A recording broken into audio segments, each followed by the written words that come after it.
C'est OK, j'ai donc mes 4 tables, prospects, commerciaux, abonnements et appels dans Power Pivot. Je vous rappelle que je n'ai pas importé la table département parce que en fait, j'ai réussi à récupérer en fusionnant mes requêtes dans Power Query.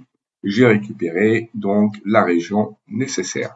Donc, conclusion maintenant, eh bien, je vais quand même regarder la vue de diagramme. Donc voilà, j'ai mes 4 tables et elles sont toutes reliées à ma table principale, hein, qu'on appelle une table Fed Table. C'est la table appel. Et donc, je vais faire les relations entre ces différentes tables. Et donc, en fait, là, le champ commun, c'est code prospect. Donc là, eh bien, je vais dans code prospect et je l'indique dans appel. La relation se fait, vous avez vu, en vert. Code abonnement avec code abonnement. Et enfin, code commercial avec code commercial. Voilà. Donc là, le modèle est relié. Ça va me permettre de pouvoir faire des requêtes et surtout des tableaux croisés dynamiques ou des analyses dynamiques, que ce soit des tableaux ou des graphiques, grâce à des champs qui appartiennent dans les différentes requêtes ou tables que j'ai reliées ensemble. Donc, dans le sujet, on va reprendre un petit peu le sujet. Au départ, on vous demandait de faire des analyses sur les performances des commerciaux. Ça serait pas mal, dans ces cas-là, déjà, dans Excel, hein, on fera donc que des graphiques et on a besoin déjà du chiffre d'affaires prévisionnel. Et une information qu'on n'a pas pour l'instant, ici, c'est, on a ici le tarif, mais on n'a pas le chiffre d'affaires prévisionnel. Je vous rappelle que le chiffre d'affaires prévisionnel est lié donc au tarif, mais aussi au fait que quand un client s'abonne, il s'abonne pour une durée moyenne qui est proposée ici. Donc, déjà, la première possibilité, on pourrait très bien rajouter cette durée moyenne dans la table abonnement, où on pourrait l'utiliser après dans un calcul directement lorsqu'on aurait un abonnement souscrit. Le plus simple peut-être, c'est de le rajouter dans la table abonnement. Donc ici, en fait, il faudrait qu'on ait en plus la durée moyenne d'un abonnement qui apparaisse. Donc, on va pas modifier en Power Pivot, hein, c'est pas possible. Donc, on va retourner ici dans Power Query.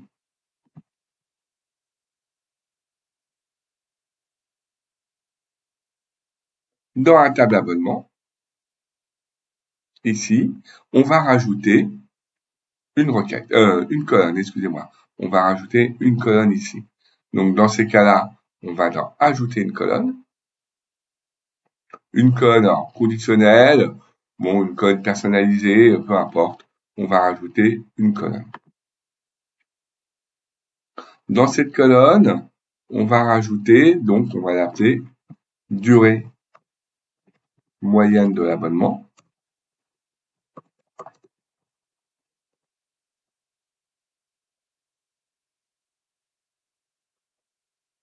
Et là, on va rajouter, donc par exemple, la première, c'est, si je remonte le Word, c'est 19 mois. Donc on va rajouter ici 19. Et on va faire OK. Et là, il met 19 partout, vous voyez, il met 19 partout. Donc là, on a la possibilité de changer. Et là, par exemple, pour le deuxième, de mettre 37.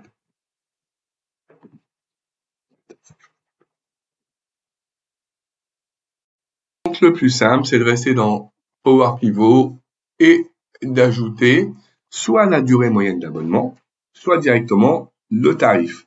Bon, ce que je vous propose, c'est peut-être d'en rajouter les deux, comme ça, on a les deux informations. Donc, on est dans Power Pivot et ici, donc, on va pouvoir rajouter une colonne qui va être un peu liée au code abonnement, hein. Donc ici, je vais faire égal if code abonnement, hein. Donc je suis ici dans hop, attendez, oh là, excusez-moi, c'était trop vite. If donc code abonnement est égal à AB1. Si je me souviens bien, le prix, c'était la durée moyenne d'abonnement, je vais la vérifier, c'est 19. Ok. Sinon, une autre condition, if, je vais y arriver, ouais, j'ai mis un point là, if,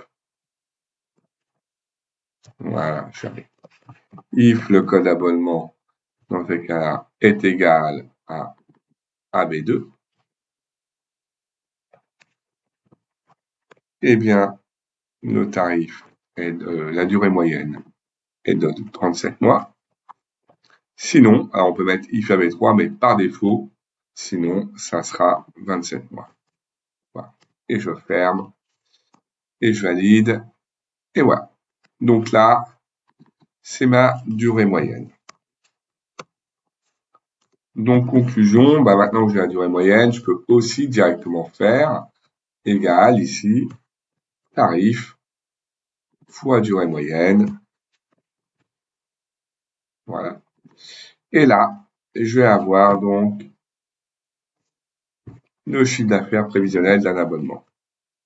Mais je vais le faire plutôt en colonne.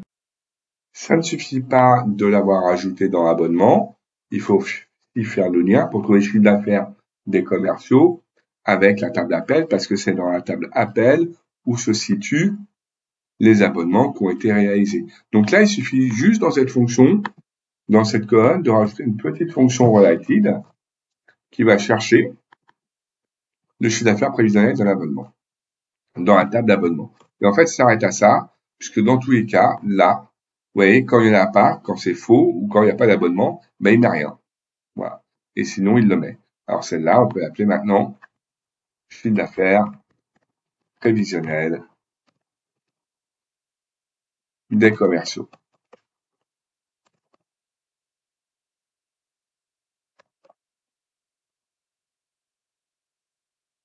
On va peut-être, maintenant qu'on a ça comme info, pouvoir faire donc ce graphique croisé dynamique sur une nouvelle feuille. On va prendre donc le commercial comme étant la catégorie, et c'est dans appel où on a l'information qui nous intéresse de connaître, donc ici, le chiffre d'affaires des commerciaux. Voilà. Et là, on a le chiffre d'affaires prévisionnel des commerciaux qui est indiqué ici. Voilà. Donc ça, c'était pour faire la première analyse. Vous pouvez évidemment l'améliorer. Ici, vous pouvez changer évidemment le titre. Et puis, il faudra faire quelque chose quand même d'assez propre. Donc, n'oubliez pas au début, par exemple, de nommer là-haut l'ensemble de votre tableau, de faire une petite zone de texte, par exemple. Mais là, c'est du Excel. Vous faites donc dans Excel une petite zone de texte ici pour dire comment s'appelait votre tableau. On va l'appeler donc analyse des commerciaux.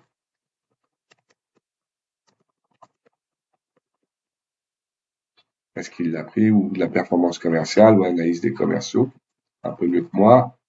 Analyse des commerciaux. Et là, c'est pareil.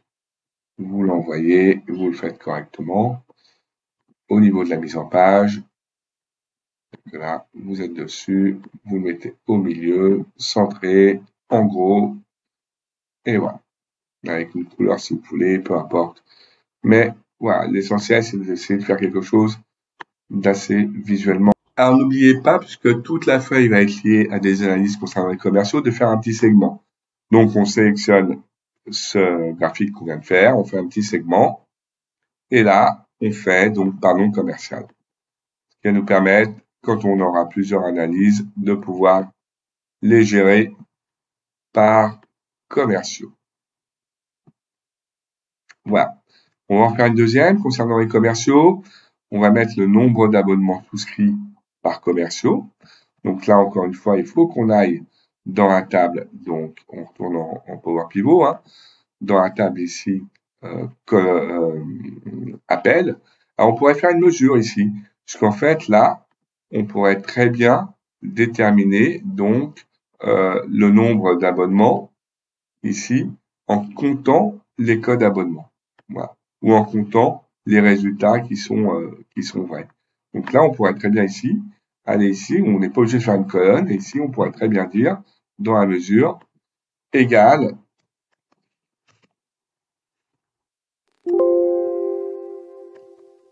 count des codes abonnements dans la table appel.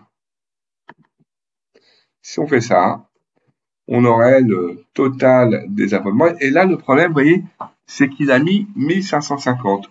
Alors qu'il n'y a pas 1550 abonnements, c'est sûr, puisqu'il y a des abonnements qui sont donc, il y en a que, il y a des abonnements uniquement quand il y a une valeur, vous voyez. OK.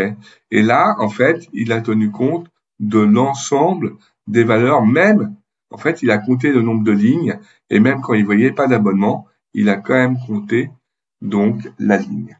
Donc, il faut pouvoir, en fait, contourner ça. Alors, il y a différentes façons pour le faire, hein. Évidemment. Déjà, on pourrait faire une nouvelle colonne, hein, par exemple, en disant égale si la colonne ici, donc la colonne code abonnement dans appel. Ah, excusez-moi, j'ai fait trop vite. Si code abonnement dans appel est égal à blanc, c'est-à-dire qu'il n'y a rien dedans, eh ben, on peut très bien mettre 0 par exemple. Et sinon, je mets 1. Voilà. Et je valide. Et là, ma mesure, ben, je la refais ici. Et là, je dis, je veux juste compter encore une fois cette colonne count, hein, voilà, de la colonne. Pour l'instant, j'aurais pu lui donner un nom, je ne l'ai pas donné, mais qui s'appelle colonne calculée 1. Je vais lui redonner un nom après. Et là, vous voyez, il m'en trouve encore 1550.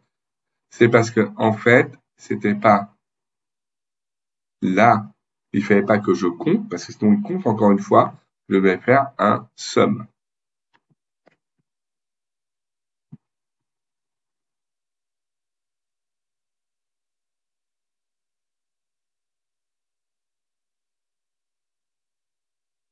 Et là, il m'additionne tous les 1 ensemble. Somme de l'appel colonne. Alors, voilà. C'est moi, j'ai été trop rapide. Somme de appel colonne calculée. Voilà. Et j'ai 514 abonnements. Et donc, maintenant, si je prends, alors je vais l'appeler mieux, hein, je vais appeler nombre d'abonnements, hein.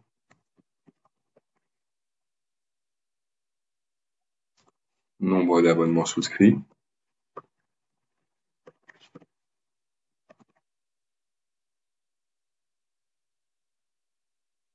Ou juste nombre d'abonnements. Allez, nombre d'abonnements. Quand je vais dessus après, en graphique croisé dynamique, je vais rester sur cette feuille-là cette fois. Hein. Je vais mettre à côté ici.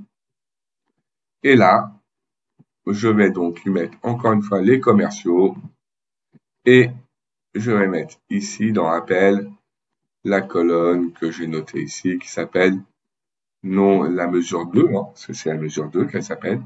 Et voilà. Et là, j'ai le nombre d'abonnements souscrits par commerciaux. Je change hein, le titre pour faire quelque chose de plus propre. On va mettre abonnement. Abonnement par commerciaux. Je vois pas ce que je tape. Abonnement.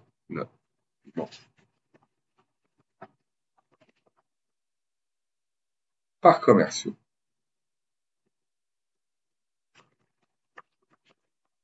Voilà. Je prends le total ici qui n'a pas d'intérêt parce qu'il est expliqué. Et l'avantage, pas encore, là, si vous utilisez donc votre segment, vous remarquerez que quand vous tapez sur NVN, ça ne bouge que celui-là, parce que pour l'instant, ce graphique n'est pas lié à ce segment. Dans ce cas-là, on va dans le segment et on fait une connexion de rapport. Et là, on lui dit qu'il faut qu'il soit aussi lié au deuxième graphique qu'on a fait. Et maintenant, quand on sélectionne, ça fait bouger les deux graphiques ensemble. Voilà, donc là, il y a d'autres analyses à faire, évidemment, hein, ok, mais en tout cas, c'est l'avantage, c'est donc de utiliser une seule table, une seule feuille plutôt, pour pouvoir réaliser l'ensemble des analyses des commerciaux sur une seule feuille de calcul et surtout de connecter le segment à tous les graphiques que vous allez faire. Voilà, moi je reviens vers vous sur une autre vidéo pour vous expliquer d'autres principes et d'autres analyses sur ce sujet.